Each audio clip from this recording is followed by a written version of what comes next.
Hi friends, మనకు తెలియని భాషలు, చదవలేని లిపులు అవి ఎవరు వాడారు?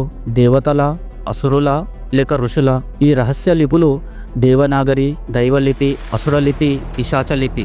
ఈ లిపులు ఎందుకు సాధారణ మనుషులకు అందుబాటులో లేవు? ఏ మంత్రం, ఏ ఆయుధం ఈ లిపుల వలన ఆవిష్కృతమయ్యాయని పురాతన గ్రంథాలు చెబుతున్నాయంటే వాటి వెనుక ఏమున్నది? ఎందుకు కొన్ని మంత్రాలు కొన్ని లిపుల్లో మాత్రమే పనిచేస్తాయని అంటారు? ఈ లిపుల వెనుక మాయాశక్తి ఉందా, లేక ఇది భౌతిక శాస్త్రాన్ని మించిన తత్వమని మన ఋషులు గ్రహించారా? బ్రహ్మ, విష్ణు, శివులు ఎలా ఈ లిపులను రక్షించారు? ఈ రహస్య అక్షరాలు ఎలా ఆధ్యాత్మిక వికాసానికి దారి చూపిస్తాయి? భవిష్యత్తులో ఈ లిపుల ప్రాముఖ్యత ఏమిటి?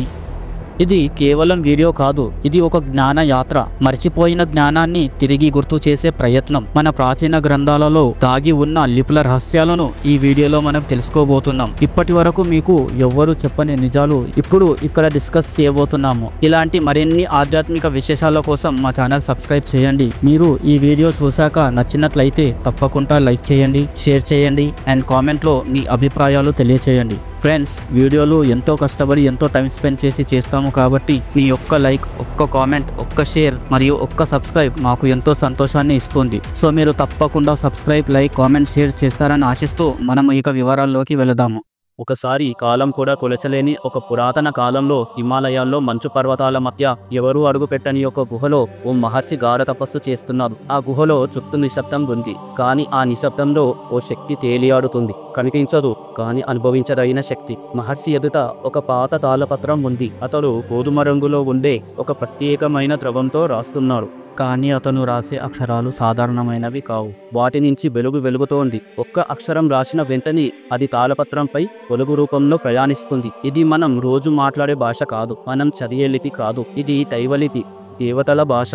ఇది శబ్దంగా వినిపించదు, శక్తిగా అనిపిస్తుంది. ఆ మహర్షి రాస్తున్న ప్రతి అక్షరం ఒక్కో శక్తిగా మారుతుంది. ఆ గుహలో గోడలు, పైకప్పు అన్ని ఆ వెలుగులో నిండిపోతున్నాయి. ఇది మానవుడు మర్చిపోయిన ఒక గొప్ప దివ్య జ్ఞానం. మనకు తెలిసిన వేదాలు అంటే శబ్ద బలాన్ని, మంత్రశక్తిని, తపస్సు ఎలా చేయాలో చెప్పే పవిత్ర గ్రంథాలు. కానీ చాలా మందికి తెలియని విషయం ఏమిటంటే వేదాలలో లిపి గురించి కూడా ప్రస్తావన ఉంది. ఋగ్వేదం, యజుర్వేదం, సామవేదం, అథర్వవేదం ఇవన్నీ శబ్ద రూపంలో ఉన్న జ్ఞానం.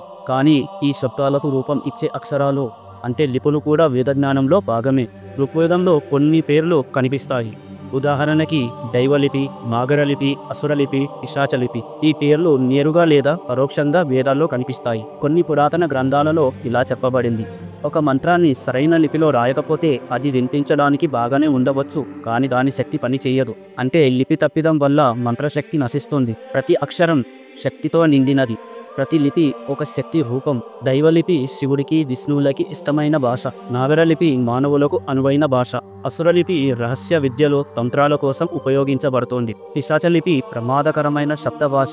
తెలుగులో వాడే లిపి కూడా దీని ప్రభావమే. మనము ఇప్పటికీ వాడుతున్న తెలుగు, సంస్కృత భాషల లిపుల వెనుక కూడా ఇదే పాత గుప్త లిపుల ప్రభావం ఉందని పండితులు చెబుతున్నారు. చివరగా లిపి అనేది కేవలం రాత కాకుండా శక్తికి రూపం. దైవజ్ఞానం అక్షర రూపంలో కనిపించే విధానం అదే లిపి. దైవలిపి అంటే దేవతల భాష. ఇందులో ప్రతి అక్షరం ఒక దేవత స్వరూపంగా ఉంటుంది. ఒక్కో అక్షరానికి కూడా శక్తి ఉంది. ఒక్క అక్షరం రాస్తే ఒక శక్తి నేర్కొంటుంది. ఒక పదం రాస్తే అది దేవతల తత్వాన్ని ఆకర్షిస్తుంది. మహర్షులు, సిద్ధులు తమ తపస్సులో దేవతలను ఆహ్వానించడానికి ఈ దైవలిపిని ఉపయోగించేవారు. ఇది చదవడానికి లేదా ఉచ్చరించడానికి కాదు, ఇది శక్తి యొక్క రూపం. ఈ లిపిని సరిగ్గా వాడటానికి మనిషిని లోపల నుండి శుద్ధి చేయాలి. అంతర్ధ్యానం అవసరం. దైవలిపిలో రాసిన మంత్రానికి విశేష శక్తి ఉంది. శబ్దంలా కాదు, ఇది ప్రత్యక్ష శక్తి రూపంగా పనిచేస్తుంది. దేవతలు తమ శక్తిని ఈ లిపిలోనే భద్రపడతారు అని పూర్వకాల గ్రంథాలు చెబుతున్నాయి. దేవానాం లిపి గోహ్య అంటే ఇది దేవతల రహస్య భాష అని పేర్కొంది. వాయువు, అగ్ని, నీరు లాంటి పంచభూతాలు కూడా ఈ లిపికి స్పందిస్తాయి. శివుడు ఈ లిపిని తపస్సును సృష్టించాడని, విష్ణువు దానికి అర్థం చెప్పాడని పురాణాలు చెబుతున్నాయి. దైవలిపిలో రాసిన శ్లోకానికి విశేష ఫలితం ఉంటుంది. ఈ లిపిలో ఏదైనా శ్లోకం రాస్తే దేవతలే ప్రత్యక్షంగా స్పందిస్తారు. ఎందుకంటే అది వాక్కు కాదు, వాళ్ళ స్వరూపమే. ఎక్కడ వెలుతురు ఉంటుందో అక్కడ చీకటి కూడా ఉంటుంది. దేవతలు ఉపయోగించే పవిత్రమైన భాషలు, లిపులు ఉన్నట్లే అసురులు మరియు పిశాచాలు కూడా తమ అవసరాలకు అనుగుణంగా కొన్ని రహస్య లిపులను అభివృద్ధి చేసుకున్నారు. ఈ లిపులు అసురలిపి, పిశాచలిపి అన్ని పేర్లతో పాత శాస్త్రాలలో పేర్కొనబడ్డాయి. అసురలిపి చాలా రహస్యమైన లిపి. దీన్ని అధిక శక్తిని సాధించడానికి, ఇతరులను కంట్రోల్ చేయడానికి ఉపయోగించేవారు. దీని అక్షరాలు సాధారణంగా ఉండవు, వక్రంగా, గంభీరంగా, కొన్నిసార్లు భయంకరంగా ఉంటాయి. ఇది జ్ఞానంతో కాకుండా శక్తి మీద ఆధారపడి పనిచేస్తుంది. పిశాచ లిపి అసుర లిపి కంటే ఇంకా ప్రమాదకరం. ఈ లిపిలో రాసిన మంత్రాలు శబ్దం ద్వారా మనిషి జీవశక్తిని ప్రభావితం చేయగలవు. కొన్ని సందర్భాల్లో ఈ మంత్రాలను చూసినా హానికరం అయ్యే అవకాశం ఉంది. గతంలో కొందరు అసురులు ఈ లిపిలో శక్తివంతమైన మంత్రాలు రాసి శత్రువులపై ప్రయోగాలు చేశారని పురాణాలు చెప్పబడింది. పిశాచ సంహిత అనే నిషిద్ధ గ్రంథంలో ఈ లిపుల గురించి వివరంగా ఉంది. కానీ దీన్ని చదివిన వారిలో కొందరే ప్రాణాలతో బయటపడ్డారు. ఈ లిపుల విషయంలో కొన్ని హెచ్చరికలు కూడా ఉన్నాయి. ఈ లిపులను మంచిగా ఉపయోగించకపోతే అవే మనపై తిరుగుతాయి. ఈ లిపులకి ఒక జీవశక్తి ఉంటుంది. అంటే అవి వాడే వ్యక్తి యొక్క మనస్సు, ఉద్దేశాన్ని అర్థం చేసుకోగలవు. అందుకే వేదాల్లో ఈ లిపులని నిషేధించారు. మానవులు తప్పుడు ఉద్దేశంతో ఈ లిపులను వాడితే అవి అతనిని నాశనం చేసే అవకాశం ఉంది. ఈ మంత్రాలు కేవలం పదాలు కావు, ఇవి శబ్ద బాణాలు. అర్థం తెలిసిన వారు పలికితే అవి ఆయుధాలుగా మారతాయి. మన శరీరం మీద గ్రహాల ఆకర్షణ ప్రభావం చూపుతుంది. అలాగే మన మనసుపై సౌండ్ ప్రభావం చూపుతుంది. శబ్దం మాత్రమే కాదు, శబ్దానికి రూపం ఇచ్చే లిపి కూడా అదే శక్తిని కలిగి ఉంటుంది. ప్రతి అక్షరం, ఆకారం, దిశ, పొందిన తీరు ఇవన్నీ ఆ ధ్వనికి అంతరార్థ శక్తిని సరిపోల్చడానికి రూపొందించబడ్డాయి. అందుకే కొన్ని అక్షరాలు చూస్తే మనకి గంభీరత అనిపిస్తుంది, మరికొన్ని చూస్తే మనసు అశాంతిగా అనిపించవచ్చు. శబ్దబ్రహ్మ అంటే కేవలం శబ్దం కాదు, అది లోపలి శక్తి. ఈ ప్రపంచంలోని అన్ని వస్తువులు శబ్దతంత్రం అంటే సౌండ్ ఎనర్జీ ప్రిన్సిపల్స్ ఆధీనంలో ఉన్నాయి. భూమికి ఎంత బరువు ఉందో అదే శక్తి మన మాటల్లో, అక్షరాల్లో కూడా ఉంటుంది. దేవతల శబ్దం చాలా లోతైనది, అందుకే అది భౌతిక శక్తులను కూడా ప్రభావితం చేయగలదు. ఈ కారణంగా వేదాల్లో ఉపయోగించిన అక్షరాలు ఖచ్చితమైన ఆకారంతో, దీర్ఘమైన శబ్దాలతో, ప్రత్యేకమైన ఛందస్సుతో వ్రాయబడ్డాయి. ఈ వేద శబ్దాలు కేవలం చదవడానికే కాదు, అవి చదివినప్పుడు ప్రపంచంలో ప్రకంపనలు కూడా కలిగిస్తాయి. మన కాలంలో మనం అక్షరాలని కేవలం గుర్తులా చూస్తున్నాం, కానీ ఋషుల కాలంలో అక్షరం అంటే ఒక శక్తి, ఒక దిక్కు, ఒక శబ్దతత్వం.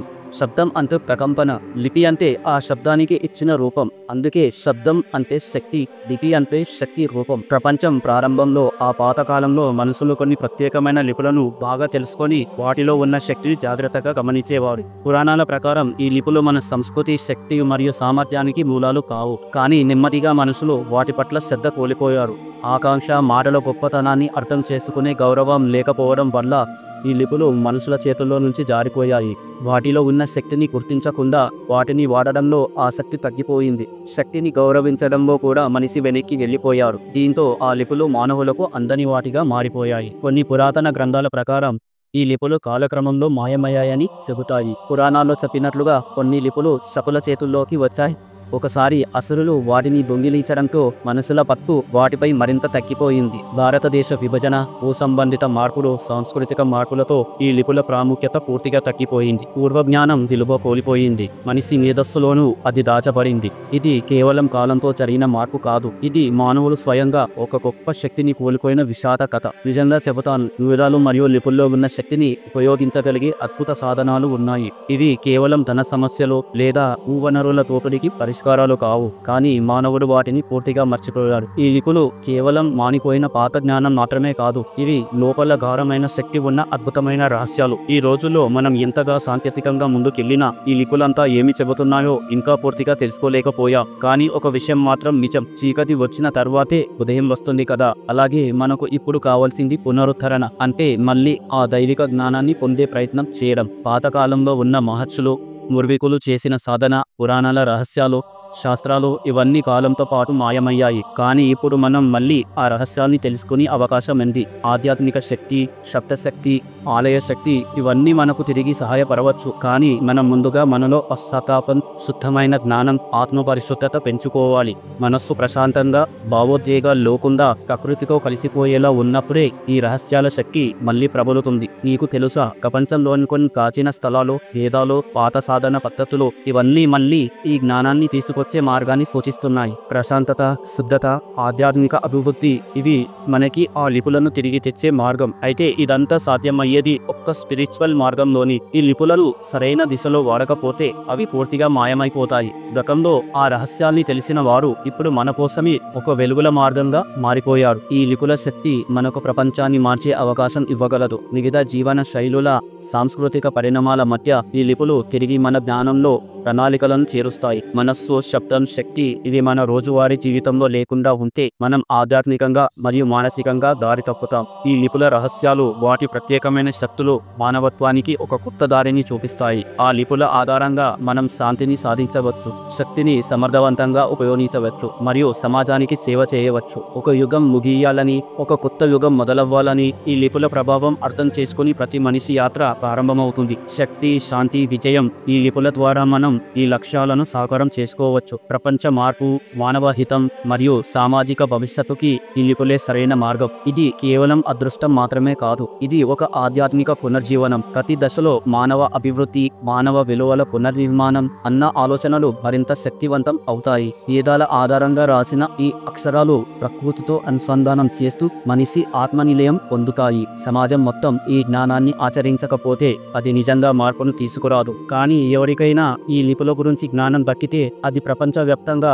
మార్పును తీసుకురావచ్చు. ఈ లిపులు జీవిత పదంలో శక్తి, శాంతి మరియు ఉత్కృష్టత ద్వారా మానవాళికి నూతన దిశను చూపిస్తాయి. ఈ లిపులు ప్రతి మనిషికి కొత్త దారిని చూపిస్తాయి. మన జీవితం కేవలం శరీరానికి సంబంధించిన పరిమితులకే కాకుండా మన ఆత్మకు సంబంధించిన విషయాలను కూడా తెలుసుకోవాలి. ఈ లిపుల ద్వారా మనం మనసుకు ప్రశాంతత, శాంతి, బలమైన ఆత్మవిశ్వాసాన్ని పొందగలము. ప్రతి అక్షరంలో ఒక ప్రత్యేక శక్తి ఉంటుంది. మనం ఆ అక్షరాలను మనసులో గుర్తించినప్పుడు ఆ శక్తి మన జీవితాన్ని మార్చగలదు. ఈ లిపులు మన శరీర శక్తిని, మనసు శక్తిని, ఆత్మ ప్రయాణాన్ని బాగా అర్థం చేసుకోవడంలో సహాయపడతాయి. ప్రతి అక్షరం ఒక మంచి మార్గాన్ని చూపుతుంది. ఆ అక్షరాల ఉచ్చారణ మనసులో శాంతిని తీసుకురాగలదు. ఆ శబ్దాల ద్వారా మనం ఈ బ్రహ్మాండాన్ని అంగీకరించగలము, మనలో విశ్వాసాన్ని పెంచుకోగలము. ఈ లిపులు మన అంతర్యామిని స్ఫూర్తిగా మారుస్తాయి, మన ఆత్మను శుద్ధి చేస్తాయి, మన మానసిక శక్తిని పెంపొందిస్తాయి, మన నైతిక విలువలను మెరుగుపరుస్తాయి. ప్రపంచానికి, సమాజానికి ఈ లిపులు ఒక ఆధ్యాత్మిక దిశను చూపుతాయి.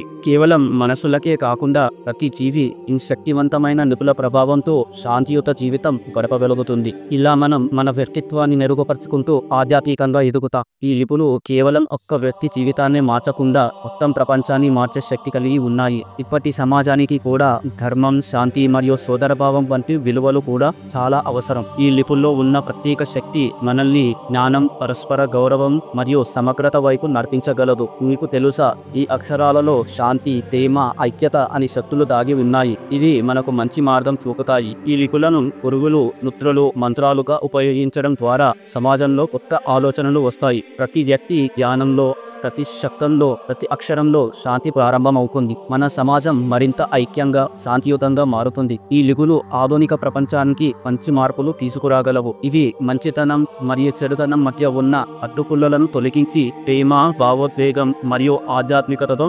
ప్రపంచాన్ని కొత్త దిశలో నడిపిస్తాయి. అంతేకాదు, ఇవి ప్రపంచంలోని శక్తిని సమానంగా పంచే మార్గాన్ని చూపిస్తాయి.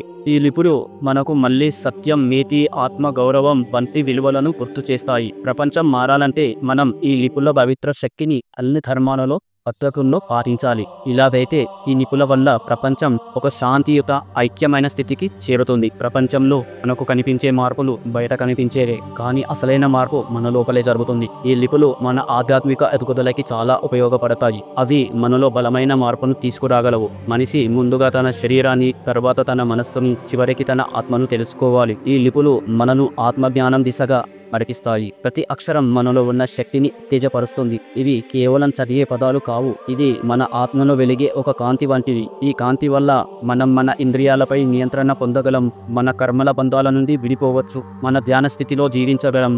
ఈ లిపుల వల్ల మనకు తపశ్శక్తి, ధ్యానశక్తి మరియు లోతైన ఆధ్యాత్మిక అనుభవాలు లభిస్తాయి. ఇది మనలోని అజ్ఞానాన్ని తొలగించి జ్ఞానదీపాన్ని వెలిగిస్తాయి. శరీరం ఇంకా ప్రాణశక్తితో నిండుతుంది, మనస్సు ప్రశాంతమవుతుంది, ఆత్మ విశ్వశక్తితో కలిసిపోతుంది. ఆ సమయంలో మనిషి తనను తాను ఒక సాధారణ జీవిగా కాకుండా ఈ ప్రపంచానికి వెలిగే ఒక దివ్య కాంతిగా తెలుసుకుంటాడు. ఈ లిపులు తాత్కాలికమైన జ్ఞానాన్ని కాదు, శాశ్వతమైన సత్యాన్ని బోధిస్తాయి. ఇది కేవలం విద్య కాదు, ఇది మన అంతర్లీన వికాసం. ఇది కేవలం ఒక మార్పు కాదు, ఇది ఆత్మను ఎదిగించేది. ఈ లిపుల ప్రభావంతో మనిషి తన దివ్య స్వరూపం వైపు ప్రయాణాన్ని ప్రారంభిస్తాడు. ఇప్పుడు మీరు చూసింది సాధారణ అక్షరాలు కావు, ఇవి శబ్దాల రూపంలో దైవశక్తి, విశ్వంలో ఉన్న శక్తులను తెలియజేసే సంకేతాలు.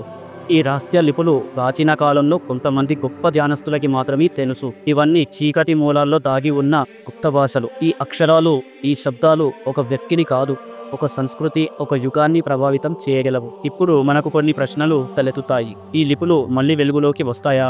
ఈ దివ్య భాషలు మళ్ళీ వినబడతాయా? మనుషులు వాటిలోని శక్తిని నిజంగా అర్థం చేసుకుంటారా? ఈ ప్రశ్నలకు స్పష్టమైన సమాధానం తెలియదు. కానీ ఒక విషయం మాత్రం నిజం, ఈ లిపుల అర్థం, వాటి మాయం ఇంకా మన చుట్టూ ఉంది. ఇవి మన పూర్వీకులు మనకు ఇచ్చిన ఆధ్యాత్మిక సంపద. ఇవి మన మేధస్సు, ఆధ్యాత్మికత కలిసి ఏర్పడిన అద్భుత రత్నాలు. అందుకే మనం ఇది గౌరవించాలి, వాటిని అర్థం చేసుకోవాలి, వాటిని రక్షించి మన తర్వాతి తరాలకు అందించాలి. ఒకరోజు మనిషి జ్ఞాన మార్గం వైపు మళ్ళినప్పుడు ఈ లిపులు మళ్ళీ వెలుగుతాయి. ప్రపంచం తిరిగి ధర్మాన్ని అనుసరించాలంటే ఇవే మార్గం చూపిస్తాయి. భవిష్యత్తులో ఇవే బ్రహ్మసూత్రాలుగా మారతాయి. మన ఆత్మలు ఈ అక్షరాల్లో మరోసారి శబ్దాన్ని పొందుతాయి. ఈ శబ్దాల నుంచి మళ్ళీ దివ్య ధ్వనులు పుట్టుకొస్తాయి. ఇది కథ కాదు, ఇది జ్ఞాన పునర్జన్మ. ఇది మన సంస్కృతికి లిపి రూపంలో దొరికిన దైవిక వరం. కాబట్టి మనం ఈ రహస్యాలను మర్చిపోకూడదు. వాటిని తెలుసుకోవాలి, వాటిని కాపాడాలి, వాటిని మన తరం నుంచి భవిష్యత్తులోకి తీసుకువెళ్ళాలి.